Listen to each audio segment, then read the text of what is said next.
नमस्कार, प्रणाम। मेरा नाम है आशुतोष प्रसिद्ध और हम प्रयाग दर्शन की तरफ से आज अगली कड़ी में आए हैं डॉक्टर पल्लवी चंदेल के घर। इनसे हम जानेंगे इलाहाबाद के बारे में, प्रयागराज के बारे में, इलाहाबाद और प्रयागराज दोनों के बारे में। स्वागत है मैम आपका प्रयाग दर्शन पर। हम आपसे किस मुद्दे पर शुरू करें, इस विषय में तो लंबी चौड़ी बातचीत हो चुकी है, लेकिन हम जानना चाहते हैं कि इलाहाबाद आपने बचपन से देखा, प्रयागराज अगर हम बोलें सही आपके बचपन का प्रयागराज, आपकी स्मृतियों का प्रयागराज क्या है, कैसे है, आप कैसे याद करती हैं अपने प्रयागराज को, अपने इलाहाबाद को? देखिए, मैं उस जनरेशन की हूँ जो इलाहाबाद में मेरी पैदाइश हुई थी। मेरी पढ़ाई लिखाई सब इलाहाबाद में हुई थी। और जब मैंने इलाहाबाद ट्रांसफॉर्म हुआ प्रयागराज में, वो भी मैंने देखा। ये प्रक्रिया कैसे याद करती हैं आप, इलाहाबाद का प्रयागराज ट्रांसफॉर्म होना? देखिए, प्रयागराज मेरे लिए कोई नया शब्द तो नहीं था, क्योंकि Prayag was an integral part of Allahabad. Prayag station हुआ करता था, तो प्रयाग नाम तो मौजूद था। और जितने भी पुराने लोग थे, चाहे वो मेरे परिवार के हों, चाहे बाहरी हों, चाहे विजिटर्स हों, मैं जो पुराने बुजुर्ग ज़ईफ़ लोग होते थे, उनसे मैंने कभी इलाहाबाद नाम नहीं सुना। मैं धार्मिक लोगों की बात कर रही हूँ। वो जब भी मेरे यहाँ गंगा स्नान के लिए आते थे, तो वो ये नहीं कहते थे इलाहाबाद आया हूँ, वो कहते थे मैं प्रयाग आया हूँ। हाँ, हमने अपने बाबा को तो बोलते प्रयाग ही सुना। बिल्कुल, प्रयाग तो हमारे साथ हमेशा मौजूद रहा। जैसे मैंने अब अयोध्या, हमारा जन्म स्थान है, अयोध्या को कभी अयोध्या नहीं सुना, अयोध्या जी सुना। जैसे संगम सुना हमने, प्रयाग सुना, इलाहाबाद नहीं सुना।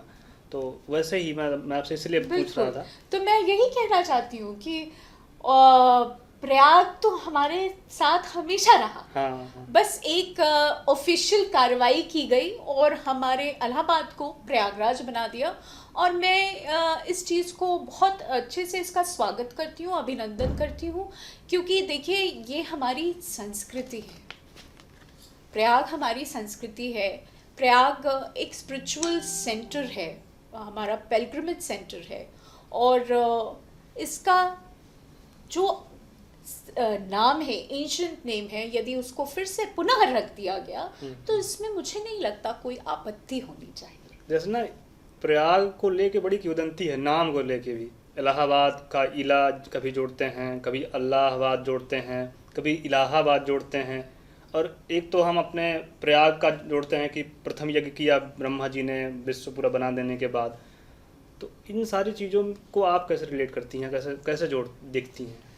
देखिए, सोर्सेस या तो किस किंवदंती को आप सबसे ज़्यादा मानती हैं? मैं अपने पुराण में जो रेफरेंस है, प्रयाग मत्स्य पुराण में रेफरेंस है, मैं उसी को लेके चल रही हूँ। और मैं मानती हूँ कि ठीक है, 1564 में अकबर पहले वो कड़ा आए और फिर वो यहाँ आगे बढ़े और उन्होंने संगम पे किला बनाने का सोचा और उन्होंने किला बनाया। उन्होंने एक नया शहर बनाया।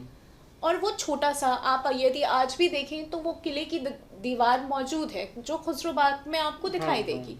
तो उन्होंने एक नया शहर बनाया, उन्होंने बख्शी बांध बनाया। लेकिन प्रयाग तब भी था, उसका अस्तित्व तब भी प्रयाग था। तो बहुत पहले से ही। बिल्कुल।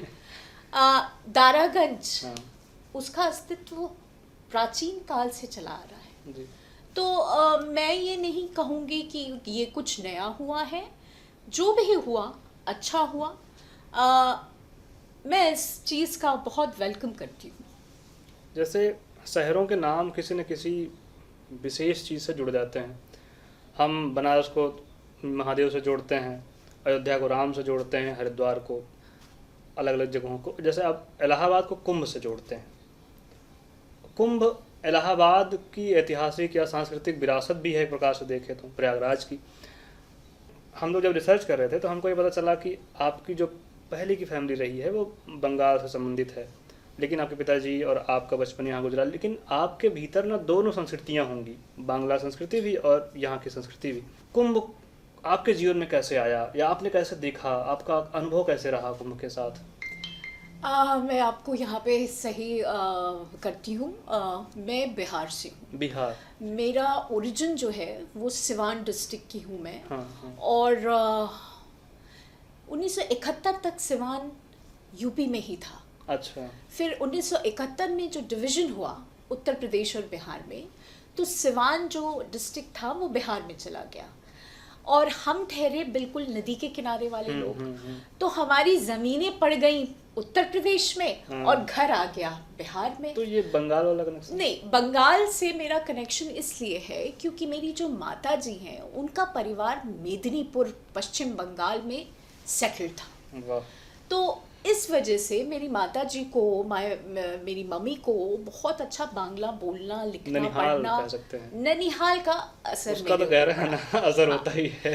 तो यदि मैं अपने को डिस्क्राइब करूं, अपने बारे में बताऊं, तो मेरे में कई संस्कृतियों का एक संगम हो रहा है।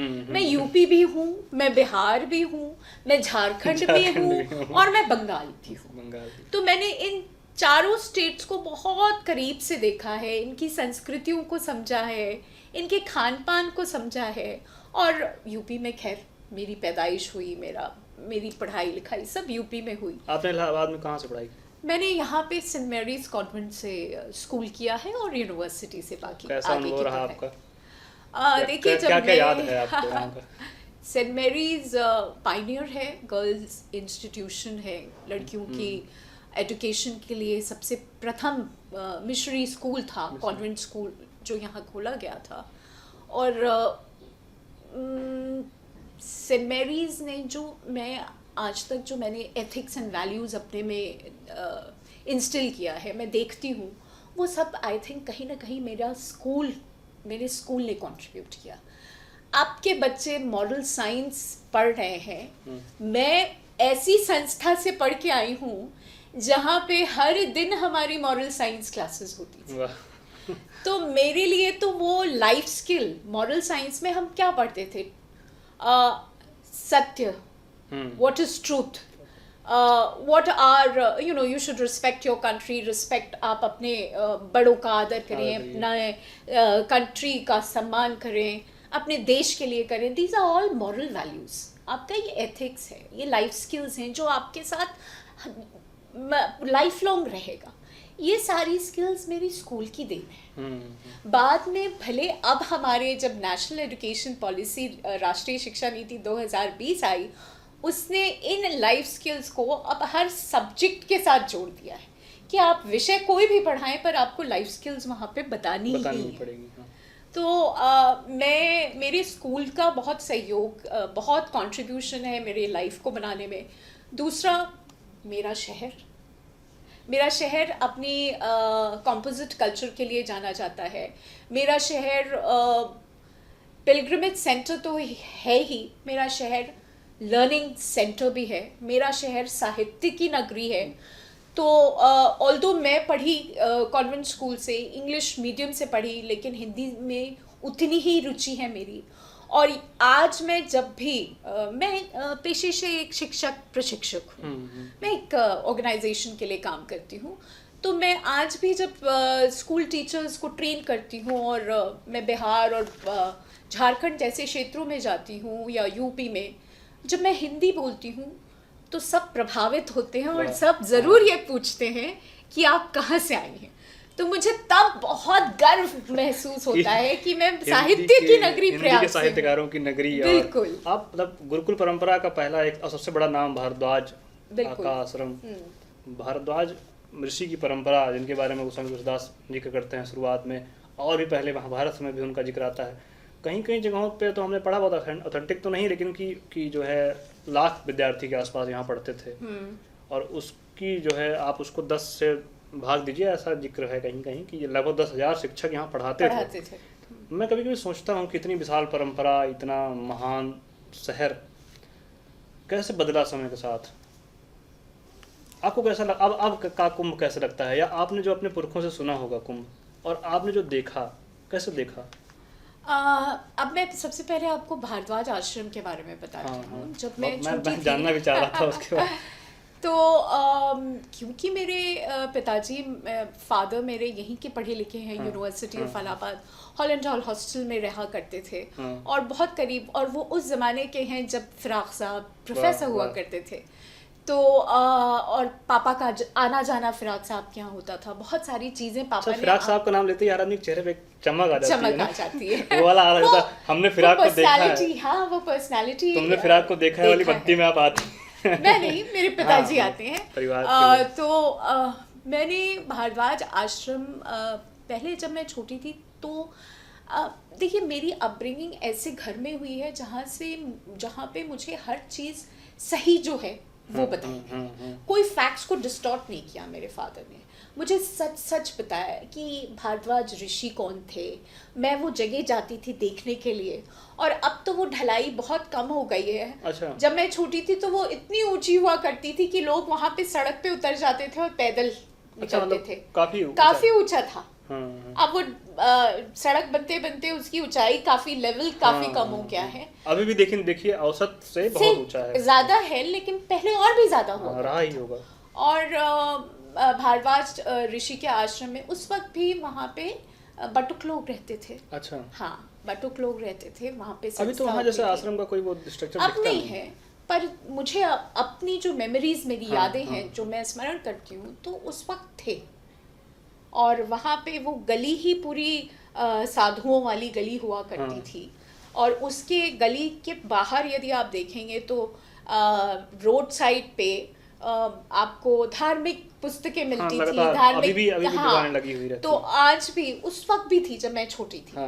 और लेकिन हाँ, यही है कि बहुत रख रखाव नहीं था उस एरिया का।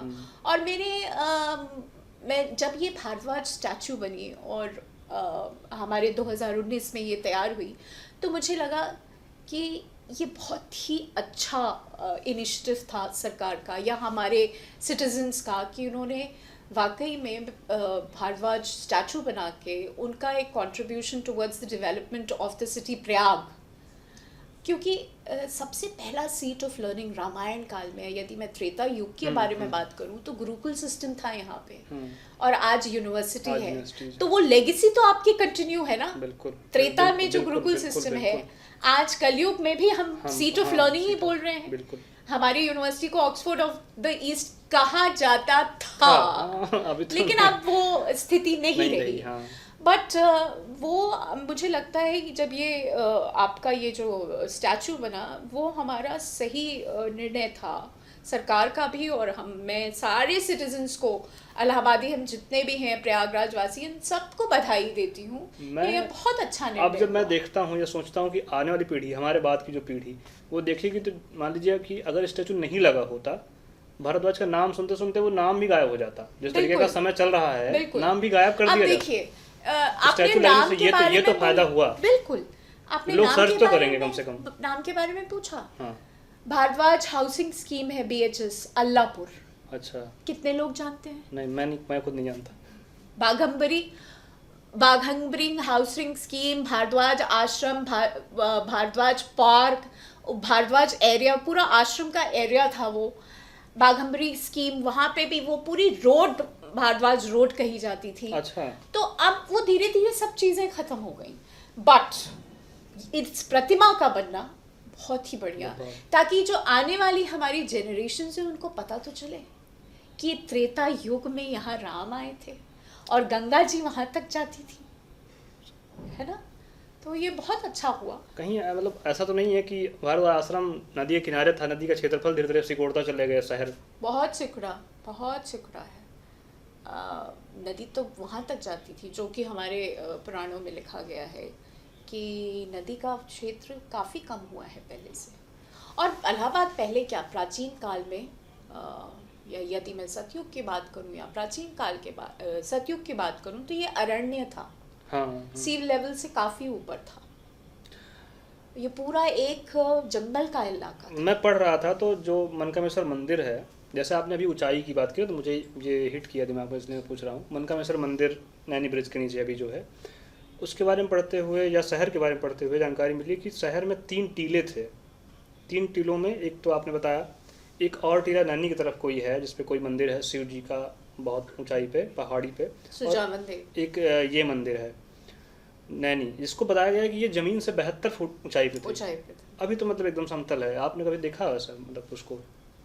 मैंने मंदिर को देखा है। मंदिर तो और हाँ, ऐसा बताते हैं कि वो मंदिर का जो शिवलिंग है वो 3.5 फीट जमीन के अंदर है, वो स्वयंभू है शिवलिंग। हाँ। और ये तो मैंने पढ़ा है, सोर्सेज में भी पढ़ा है, जो आपकी प्रयाग प्रदीप है या आपकी म्यूनिसिपल बोर्ड ने किताब छापी थी विशंबरनाथ पांडे की, अच्छा। इलाहाबाद के ऊपर, तो उसमें भी ये मेंशन किया गया है कि ये पहले एक पूरा अरण्य था, जंगल था, और ये सी लेवल से काफ़ी ऊपर था। और धीरे धीरे किस तरीके से हम लोग ये लेवल कम होता गया, बदलती गई जैसे जैसे रहवास शुरू हुआ जिसे कहें। तो डेमोग्राफी तो काफ़ी चेंज, जोग्राफिकल कंडीशंस काफ़ी चेंज। अब आप सोचिए, आप पिछले 8-10 सालों में कितना बदल गया शहर। जो अभी 10-12 साल से यहाँ नहीं आया होगा, अब आए तो उसकी आंखें चौंधिया जाएंगी कि ये हमारा ही शहर है क्या। लेकिन शायद आप मुझे कहें कि मैं पुरानी हो गई हूँ, बट मुझे अपना शहर, वो बंगलों वाला शहर बहुत पसंद था। अब बहुत भीड़ हो गई है। पहले मुझे याद है रास्ते खाली हो जाते थे शाम के 6 बजे, सिविल लाइंस 8 बजे बंद हो जाता था। मेरे पापा उस ज़माने के हैं जब सिविल लाइंस 7 बजे बंद हो जाता था, रिक्शेज़ नहीं चलते थे सिविल लाइंस में। तो मुझे मेरा वही शहर पसंद था। अब तो मेरा शहर, आप अभी बता रही थी कि सियार घूमते थे, हाँ, मतलब वो शहर। तो मैं अभी पहले जब मैं बचपना मेरा टेगो टाउन में बीता है, और अब यदि मैं टेगो टाउन को देखती हूँ तो वो बहुत ही ज़्यादा क्राउडेड हो गया है, लोग भर गए हैं, वहाँ के बंगलों ख़त्म हो गए हैं। जो पुराने लोग थे, अब हमें पूछना पड़ता है कि आप कौन, आपका परिचय। पहले ये होता था कि हम एक दूसरे को जानते थे, तो पड़ोसी भाव पहले बहुत ज़्यादा था। समय के साथ साथ बहुत बदलाव आया है, शहर में भी बहुत बदलाव आया है, और अब हमारे शहर में बाहरी लोग बहुत आ गए हैं। मैं इसे बुरा नहीं मानती हूँ, ये देखती हूँ कि मेरा शहर बढ़ रहा है। आप तो मतलब टूरिस्टों को लेके या उनको लोगों को कम से कम इंट्रोड्यूस कराती हैं, शहर से लोगों से मिलवाती हैं, मतलब कैसा अलग अलग देशों से लोग आपके साथ रहे, आप उन लोगों के साथ अलग अलग जगहों पर गई, कितने अनुभव आपको याद हैं? जैसे अमेरिकन आपने बताया, फ्रेंच बताया, टर्की से बताया, तो कैसे कैसे अनुभव रहे? वो भारत को कैसे देखना चाहते थे? तो मैं आपको बताऊं, मेरे पास 2019 का जो महाकुंभ हुआ था, या अर्ध कुंभ कह लें, तो 2019 में सरकार ने बहुत अच्छे से कुंभ को प्रमोट किया था। इस वजह से बहुत सारे इंटरनेशनल ट्रैवलर्स आए थे, और मेरा सौभाग्य था कि कुछ लोगों से मैं मिली और उन्हें अपने शहर की साइट सीइंग दिखाया, अपने शहर का रहन सहन, बोली, भाषा, हमारे शहर के जितने भी साहित्यिक और पर्सनालिटीज़ थे उनसे परिचय कराना, या जो हमारे शहर के हिस्टोरिकल स्पॉट्स हैं उनको दिखाना। तो जितने भी लोग आते थे, सबसे पहले तो वो कुंभ देखने आते थे, और वो ताज्जुब करते थे कि ये जो सदियों से चला आ रहा है वो आज तक कैसे हो रहा है, और वो लेगेसी बढ़ती गई, और वो बढ़ती चली जा रही है, जैसे कहना बृहत रूप लेता गया है वो। 89 का कुंभ मुझे बहुत अच्छी तरीके से याद है, मैं स्कूल में पढ़ा करती थी।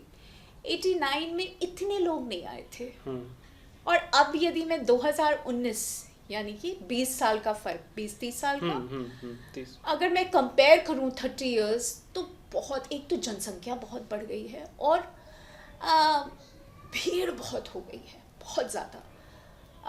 या तो ये कह लीजिए कि भारत का बहुत विकास हुआ, सड़कें बनी, बहुत सारे ट्रांसपोर्टेशन हुए, लोगों को सुगम किया गया आना, तो बिल्कुल मान सकते हैं ना। तो पहले स्थितियाँ अलग थी, अब स्थितियाँ अलग सुधार भी तो कितने हुए कि लोग आ रहे हैं। पिछले साल कुंभ में कितनी भीड़ थी। अभी भीड़ की बात करते हुए आप एक बार मैं पहले आपकी उस बात का बता दूं कि सब कुंभ देखने आते थे, इंटरनेशनल ट्रैवलर्स, और कुंभ में वो सबसे पहले जानना चाहते थे कि ये क्यों होता है, कॉन्ग्रीगेशन, क्यों लोग यहाँ इकट्ठा होते हैं। आप कैसे जानती हैं मतलब कुंभ क्यों होता है? ओके, तो कुंभ की जो कहानी है, जो हमारे इसका इम्पोर्टेंस है, वो यही है जो मत्स्य पुराण में लिखा है कि सतयुग में जब अमृत मंथन हुआ, 12 दिन चला। हाँ, ये वो ऊपर गई। और सबसे ज्यादा जल यहाँ पड़ा।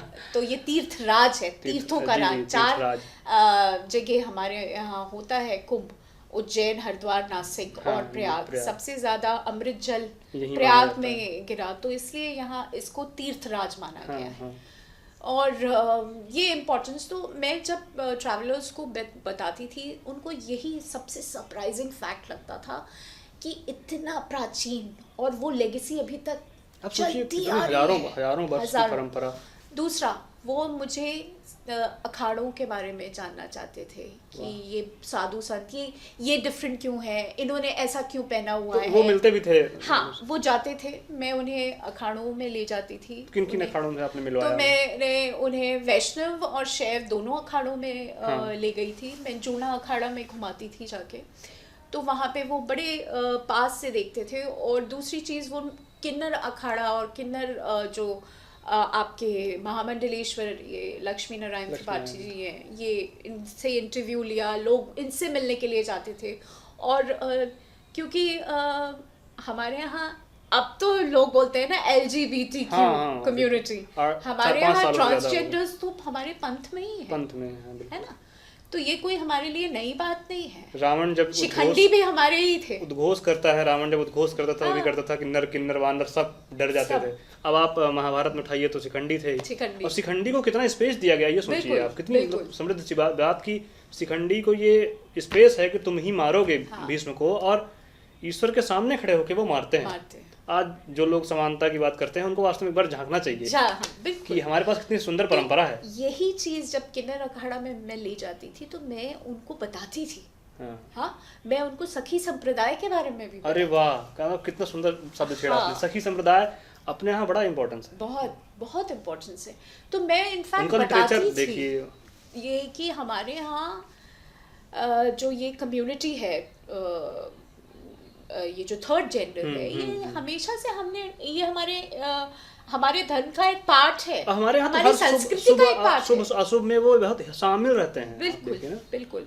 और तो वो जो जितने ट्रैवलर्स थे वो किन्नर अखाड़ा में क्यूरियोसिटी कैसे लगती थी आपको?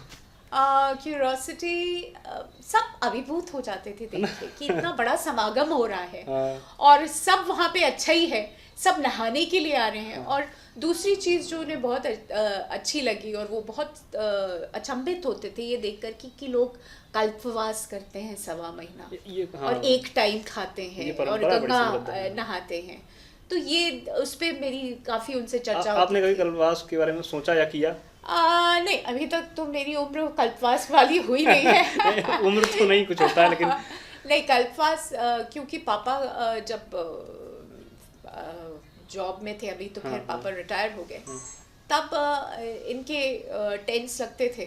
पापा नेशनल ये कुछ चलाते थे अपने बच्चों के लिए, तो वो कार्यक्रम उन टेंट्स लगे थे। तो मुझे याद है मैं 89 में मैं रही थी। वाह। तो मेरी दादी आई हुई थी और मेरी नानी। देखिए, मैं फिर घूम के वहीं आऊँगा। मुझे बताइए कि जो आपके साथ विजिटर्स आते थे, वो उनको आपने कैसे फील किया?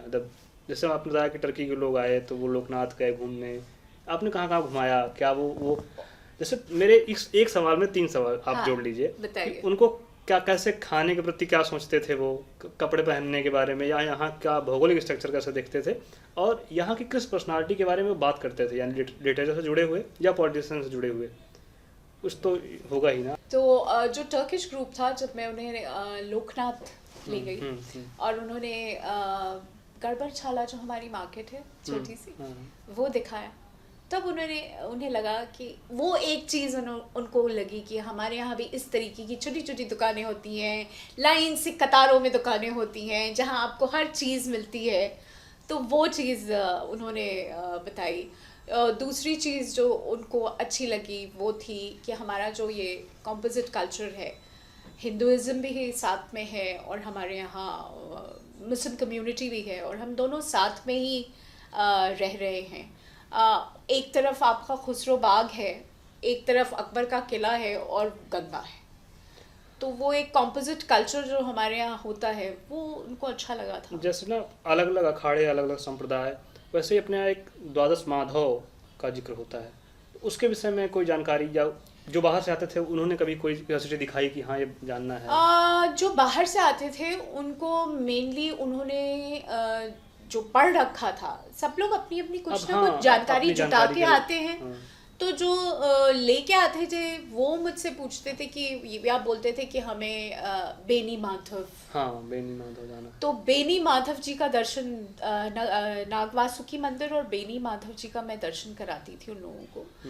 द्वादश माधव के बारे में ज़्यादा लोगों को पता नहीं हाँ, था, हाँ। लेकिन मैं बताती थी कि यहाँ पे 12 माधव माधव हैं। हाँ। और मैं अरेल के साइड वाले जो माधव हैं, या जो झूसी में है शंख माधव, मैंने वो दर्शन कराया उन लोगों को और इम्पोर्टेंस बताया द्वादश माधव का। लेकिन मैं थोड़ी सी शुभ रहती हूँ कि हम लोग प्रयाग के ही वासी हैं, परंतु कभी हमने इस पे चर्चा क्यों नहीं की। द्वादश माधव, उसमें से एक माधव, 2 माधव, एक अक्षयवट में, एक संगम पे है नदी के किनारे, नदी में है, अक्षयवट जल में है, जल में हाँ, किस तरफ? संगम में ही है। अच्छा, जल के अंदर, जल के, अच्छा ऐसे मानता है, ऐसी मान्यता है। ओके। मुझे इस बात का दुख है कि जो ये हमारे पौराणिक उसमें है कि द्वादश पथ जो होता था उसकी परिक्रमा होती थी। अच्छा, तो ये अभी क्यों हुआ कि इसको पथ का डेवलपमेंट हो और लोगों को बताया जाए, जबकि वो हमारे संस्कृति का एक बहुत अभिन्न अंग रहा है। परिक्रमा तो होती रही है, लेकिन नहीं, द्वादश माधव की परिक्रमा होती नहीं थी, उसे बंद कर दिया गया था। अच्छा, और अब फिर से उसको शुरू किया जाएगा। अच्छा, 1991 के बाद बिल्कुल बंद कर दिया गया था परिक्रमा, द्वादश पथ का परिक्रमा। अच्छा। हमको लगता है पिछले 10 सालों में भी कुंभ को जितना प्रमोट किया गया, उसके पहले कुंभ को दबा भी तो दिया गया था एक प्रकार से। एक घटना जो आपने बताई 2012-13 के आसपास की, जो आपने जिक्र किया, उसके बाद कुंभ में लोगों की एक प्रकार से डर भी होता था ना कि कुंभ में खो जाएंगे। ज़्यादातर फिल्मों में आप देखिए ना कि कुंभ में बिछड़े हुए हैं, यहाँ बिछड़ गए हैं। कुंभ ज़्यादातर हर बात पे कुंभ का मेला ही। भूले भटके तिवारी, आपको भी याद होगा, मुझे भी याद है। तो अभी भी भूला भटका शिविर कितना इम्पोर्टेंट चीज, बहुत इम्पोर्टेंट, बहुत इम्पोर्टेंट तो है कुंभ। लेकिन वो देखिए, वो संस्था अभी भी काम कर रही है और हाँ, कितना अच्छा उन्होंने काम किया है। यूनिक है लेकिन अपने बिल्कुल। मतलब मैं उस संस्था के बारे में भी लोगों को जिक्र करती थी। हाँ। जब मैं कुंभ के बारे में बताती थी, लोग पूछते थे ना क्राउड मैनेजमेंट कैसे हो रहा है, हाँ। या लोग खो जाते होंगे, हाँ, वो कैसे मिल रहे हैं, क्योंकि यहाँ पे डिफरेंट सेक्टर्स हैं, अगर हम खो जाते हैं तो हम कहाँ जाएंगे। तब मैं भूले भटके तिवारी उस संस्था के बारे में लोगों को बताती थी, जो कि 1977-78 से शायद वो काम कर रहे हैं। 78 से मैंने सुना है। हाँ, 78 से काम कर रहे हैं। तो ऐसी संस्थाओं के बारे में, और अब तो और भी संस्थाएं हैं जो काम कर रही है। सरकार ने अपना भी तंत्र खोला हुआ है। आप समझिए कि जो जैसे कहते हैं ना कि एकता की भावना मेले में जो दिखती है, पिछले कई एपिसोड में हम लोगों ने इंटरव्यूज लिए, बातचीत की, हमको एक चीज़ समझ में आया कि वास्तव में इलाहाबाद और प्रयागराज 2 अलग अलग जगहें हैं। इलाहाबाद के भीतर ही प्रयागराज ऐसी जगह है जहाँ आस्था से लोग आते हैं, और इलाहाबाद ऐसी जगह है जो उस आस्था को समर्पित सेवा करता है। अगर इस तरीके से देखें तो हम ऐसा देख सकते हैं। लेकिन अब शहर बहुत बदल गया, या आप कहें कि नवीनता लोगों को बदल दी। वो जैसे कहना पहले स्टॉल लगते थे, यहाँ पानी पिला रहा है, हाँ। कोई कुछ करा। आपके बचपन में भी ऐसी स्मृति होगी कोई न कोई। अब वो नहीं है, सरकार मैनेज कर ले रही है उस चीज़ को। अब बहुत कमर्शियलाइज हो गया। हाँ, हर चीज़ के लिए, हर चीज़ के पीछे आपका कमर्शियल इंटरेस्ट है। वो जो गोल घड़ा रखा जाता था पानी पीने के लिए, और वो सब अब कहाँ दिखते हैं? सब नहीं है। पहले मुझे याद है कि बहुत सारे भंडारे लगते थे। हाँ। बचपन में मैं देखती थी कि मतलब आम लोग भी भंडारों में खाना खाते रहते थे। बहुत भंडारे होते थे। आपका, मैंने खुद खाया है। धार्मिक शहरों में तो लोग ऐसे जी जाते हैं। मैंने अखाड़ों के भंडारे में खुद खाना खाया है। मैं जाती थी, मुझे अभी भी याद है, दशामी अखाड़ा, दशामी, हाँ, वो उनका था, और मैं गई थी देखने के लिए वहाँ का सब व्यवस्था। तो उनके यहाँ शाम का पंगत लग रही थी और मैं भी बैठ गई, और वो कढ़ी चावल मिल रहे थे खाने को, और इतना सुंदर स्वाद था। अभी भी होता है, अखाड़े नो डाउट अपना खाना भंडारे लगाते हैं, लोग खाते हैं, बट अखाड़ों को अगर छोड़ दीजिए, बाकी तो सब कुछ बहुत कमर्शलाइज हो गया है। अच्छा देखिए, आपने ये जो जिक्र किया अखाड़ों का, इससे एक बात मेरे जहन में उपजी कि भारतीय परंपरा में, हिंदू परंपरा में अखाड़ों की या सनातन परंपराओं के संतों की जो एक श्रृंखला है, इन्होंने कितनी सेवा की है वास्तव में, बहुत सेवा की है कितने लोगों। अब आप समझिए कि कुंभ में 60% जनसंख्या ऐसी होगी जो लगातार 3 महीने कम से कम बिना मेहनत के खाने खा सकती है। मतलब उसको सोने के लिए पेट खाली करके सोने की जरूरत नहीं होगी। नहीं। ये कहीं और नहीं देखने को मिलेगा आपको, कुंभ में ही मिलेगा। ये मतलब अद्भुत चीज़ है। ये बहुत ही अद्भुत विशाल एक हमारे यहाँ बाबाओं ने बहुत कुछ बिगाड़ा भी और बाबाओं ने बहुत कुछ किया भी। जैसे देवराहा बाबा के बारे में आपकी स्मृति जो है, मुझे देवराहा बाबा, अब लोग कहते हैं उनका तो आप समझिए कि पॉलिटिक्स से लेके अध्यात्म तक में कितना हस्तक्षेप है, गहरा हस्तक्षेप। राजनीतिक के लोग भी और आध्यात्मिक लोग, सब तरीके के हर वर्ग के लोग उनके पास जाया करते थे। आपने कब से देखा उनको? मैं बहुत छोटी थी। मैं आपको 1984-85 वो माघ में आया करते थे। अच्छा हाँ। तो मैं बहुत छोटी थी और मुझे याद है मेरी पूरी फैमिली, मैं अब यदि अपने ग्रेट ग्रैंडफादर से चलूं तो हम 4 पीढ़ियों ने तो देख लिया बाबा को। मेरे ग्रेट ग्रैंडफादर ने उनको देवरिया में देखा था, जहाँ के वो थे। मेरे ग्रैंडफादर ने उनको वाराणसी में देखा था। मेरे फादर और मैंने उनका दर्शन प्रयाग में किया था। तो 4 पीढ़ियां तो मेरे ही घर की हैं जिन्होंने बाबा को देख लिया था। और मुझे अभी भी वो याद है बाबा किस तरीके से वो मचान पे बैठे थे और उनकी ये बड़ी बड़ी जटाएं थी, खुला बदन, और उन्होंने दर्शन दिया। वो मचान में ही बैठे सबको दर्शन देते थे। और बोलते नहीं थे कुछ। अच्छा। बोलते नहीं थे, सिर्फ आशीर्वाद देते थे, इशारा करते थे, इशारे से बात करते थे। और देखिए आजकल के बाबाओं में वीआईपी कल्चर है। ठीक है, बहुत बढ़ गया है। वीआईपी की लाइन लगी रहती है एक तरफ और आम जनता की एक तरफ। भाई हम सब में आप पे विश्वास है, सबका विश्वास है, तो आप यहाँ पे क्यों डिवाइड करते हो कि ये वीआईपी लाइन होगी आम जनता? ये बात मुझे अच्छी नहीं लगती। आपके माध्यम से मैं ये ज़रूर, जो भी मुझे सुन रहे होंगे, मैं उनको ये कहना चाहती हूँ कि ये वीआईपी कल्चर जो है मुझे बहुत मैं इसके बिल्कुल अगेंस्ट। इसमें नहीं लगता आपको कि दोनों का दोष है, वीआईपीज़ का भी और बाबा का भी? उन्होंने ये सिस्टम बनाने का प्रयास किया तो भाई बाबाओं ने शुरू किया ना। हाँ, वही तो मैं कह रहा हूँ कि दोनों इसके जिम्मेदार हैं। हाँ, दोनों। आप जब श्रद्धा भाव से कहीं जा रहे हैं तो आप अपने आप को छोड़ दीजिए कि आप क्या हैं। हाँ, तो मैंने ये बचपन में देखा था कि वहाँ पे देवराहा बाबा के, जब मैं आश्रम में गई थी और वो संगम पे ही था और माघ का टाइम था, ऐसा कुछ भी नहीं था। और उस वक्त कोई भी मिल सकता था, कोई भी मिल सकता था। बाबा सबको दर्शन देते थे, सबको दर्शन देते थे और सब लोग ऐसे बैठे थे, खुला मंच होता था और वो अपने मचान पे बैठे हैं। मणि छोटे छोटे टेंट्स उनके होते थे। उस वक्त आजकल के तो बड़े हाई एंड टेंट्स हैं, मुझे समझ में नहीं आता। तो बाबा भी हेलीकॉप्टर से आते हैं। हाँ, आजकल लोग कल्पवास भी लग्जूरियस टेंट में करने आते हैं। बिल्कुल, वो भी मुझे थोड़ा सरप्राइजिंग लगता है। जब आप कल्पवास कर रहे हैं तो लग्जरी से तो आपको कोसों दूर रहना चाहिए। लग्जरी लेके आते हैं लोग। हाँ, लोग लेके आते हैं, बिल्कुल। तो वहाँ कोई वीआईपी कल्चर नहीं था, मुझे अभी भी खूब अच्छी तरीके से याद है। मतलब वो बोलते नहीं थे, आपने बार-बार कहा। मैं मुझे याद है कि जो फल उनके पास रहते थे, वो फल अपने जो भी हम लोग बैठे थे, जो दर्शनार्थी मतलब जा रहे थे, उनको फल दे दिया, किसी के हाथ में कुछ दे दिया। और फिर उनका समय जब हुआ तो बाबा एकदम झुक गए थे उस वक्त। वो मचान से उतरे और इतने लंबे उन्होंने, जिसे एक साथी बात में डग भरना। हाँ, डग भर रहे थे। और विद इन मिनट्स वो संगम नोज पे थे, मेरा बैंक पे, तो संगम के किनारे उनका टेंट था। और विद इन मिनट्स वो, हम लोग चल रहे हैं उनके पीछे, तो हमें देर लग रही थी और वो पहुंच गए। क्या बात। और फिर वो जो वहाँ उन्होंने वो घंटों संगम नदी में अंदर चले जाते, पानी के अंदर समाधिस्थ हैं।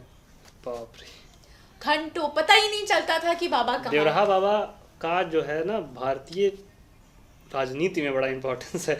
आप इंदिरा गांधी को इंदिरा जोड़िए, गांधी, राजीव गांधी उनके बिल्कुल आसपास, सब दर्शन करने जाते हाँ थे। मतलब ये सब मैंने बाद में जानकारी किया, पर देखा। अब आपने जब कहा ना अभी कि वो बोलते नहीं थे, तभी मुझे सेंस हुआ कि वो इशारे में ही बोलते थे। इशारे में ही बोलते थे। अब सब आपने तो अद्भुत चीज़ें देखी इलाहाबाद के बाद। हाँ, तो अब हम चाहते हैं कि मतलब कोई एक संदेश जो बाहर से आ रहे हैं लोग, या जो जो हिंदी या हिंदी बेल्ट को बहुत कम जानते हैं, उनको आप कैसे बोलना चाहती हैं, बुलाना चाहती हैं, एक संदेश हमारे लिए दें? मैं सबका एक तो अभिनंदन करूंगी, स्वागत करूंगी कि प्रयाग का महत्व क्या है उसको समझने के लिए ज़रूर आएँ, प्रयाग आएँ। गंगा मोक्षदायिनी है, गंगा त्वदर्शनात् मुक्ति हम कहते हैं, तो ज़रूर संगम में डुबकी लगाएं यदि आपकी आस्था और विश्वास है, और अपनी संस्कृति को प्रिजर्व करें। क्या बात है ना, हमारा यही काम होना चाहिए कि जो ये हमारी संस्कृति है ये हमेशा ऐसी ही रहे। और आज के यंग जनरेशन, आप भी यंग हैं, और आज की जो यंग जनरेशन है जो आजकल सोशल मीडिया, देखिए सोशल मीडिया के दोनों प्रभाव, दोनों नेगेटिव भी है, पॉजिटिव भी है। कुंभ इसलिए इम्पोर्टेंट हुआ क्योंकि सोशल मीडिया है। आजकल विद इन सेकेंड्स लोग सोशल मीडिया पे बिल्कुल वायरल कर देते हैं। तो 2019 में बहुत लोगों ने इसके बारे में चर्चा की, और अभी भी लोग, मेरे पास अभी कॉल्स आने शुरू हो गए कि मैं आ रहा हूँ, कब है स्नान, मुझे कहाँ रुकना होगा, कितने दिन, कैसे मैनेज होगा। तो ये सारी चीज़ें मैं तो सबको बोलूँगी कि आइए, प्रयाग आइए, गंगा जी का जल लेके जाइए, लेकिन अपने अंदर जो आपकी संस्कृति है उसको जीवित, उसको जी कराइए। बिल्कुल। चलिए, बहुत धन्यवाद मैंने आपको बहुत समय दिया।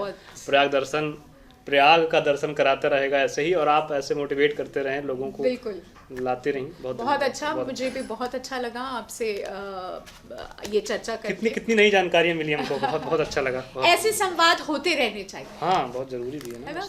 ठीक है, अभी तक हम पल्लवी मैम से संवाद कर रहे थे, प्रयाग को जानने समझने का प्रयास कर रहे थे। इस सिलसिले में आगे और भी बातचीत होंगी, आगे और भी एपिसोड्स हम बनाएंगे जिससे प्रयाग समझना आपको और आसान हो। तो आप जुड़े रहिए प्रयाग दर्शन के साथ, हम फिर से मिलेंगे। धन्यवाद।